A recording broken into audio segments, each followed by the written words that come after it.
How's it going, guys? It's Mouseball, and this is the Attack Mouse Nation, and welcome to Motoring with Mouseball.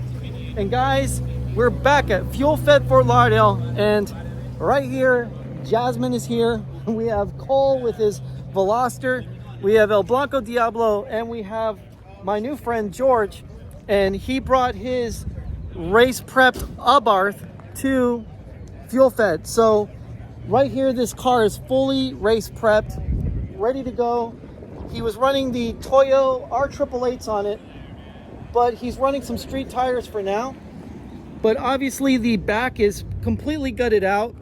He has the biposto net in the back. He has the mechanical shifter, which is way better than the standard shifter that has an awful lot of slop in the gearing. Because, you know, Abarths, they're just easy to drive a manual, you know, as far as learning.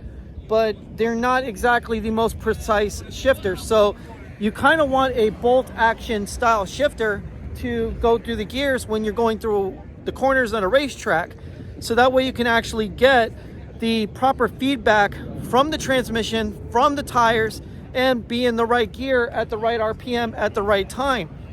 So George's car is pretty powerful, well equipped for the racetrack, and he happens to be a race instructor and also a rider. He actually rides a Ducati. So after this, we're actually going to head down to Ducati of Pompano or Miami, whichever is closer, and check out some Ducati motorcycles. But right here, we're back with the Ferrari 308 Dino, a wedge shape that is not only classic, but this poor car is often ignored by the Tifosi as not a Ferrari, it's a Dino. And the thing is that Dinos have become very, very sought after, and they are now considered Ferraris by the fans.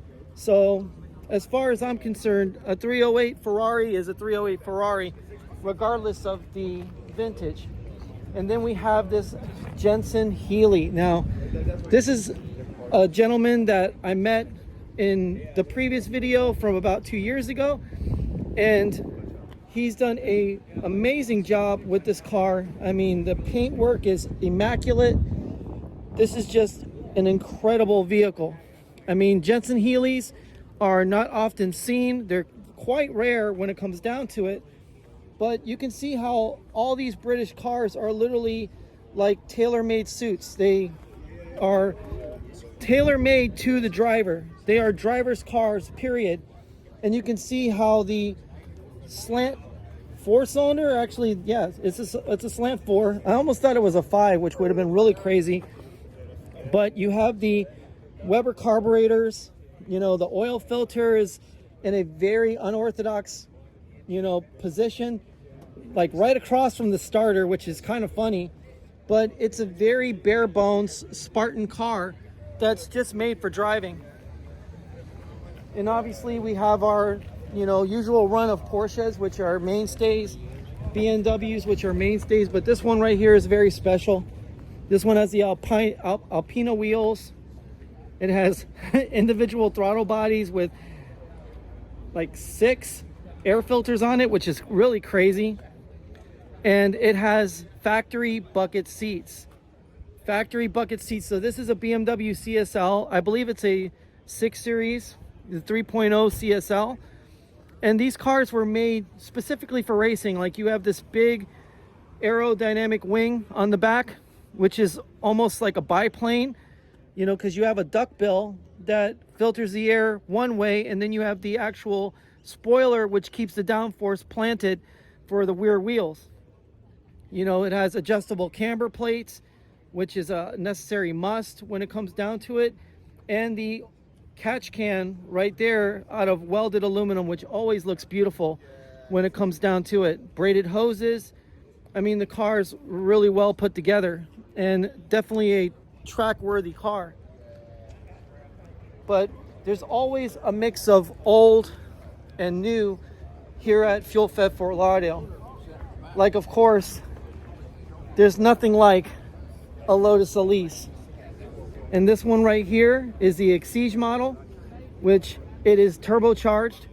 This has the Yamaha cylinder-headed Celica engine, which is a 1.8 liter and makes way over 190 horsepower.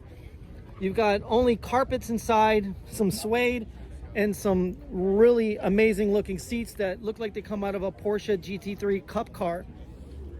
But this is a club racer package and it's absolutely stunning. I mean, I love the color blue because obviously it's a lot like the color on Merrill. You've got right here a Pantera di Tommaso. This is a Ford V8 powered Italian car, or more like a car made in Argentina by Mr. Di Tommaso. And then obviously right here, everybody loves a Mini Cooper. This one right here is fully race spec'd. We've got the Sparco seats with grid padding. I mean, fire extinguisher, full roll cage at the back. I mean, this car is really done well, and it has a sunroof, so it's not totally and completely devoid of creature comforts, if you know what I mean. But as you can see with the Di Tommaso, look at those massive steamrollers on the back.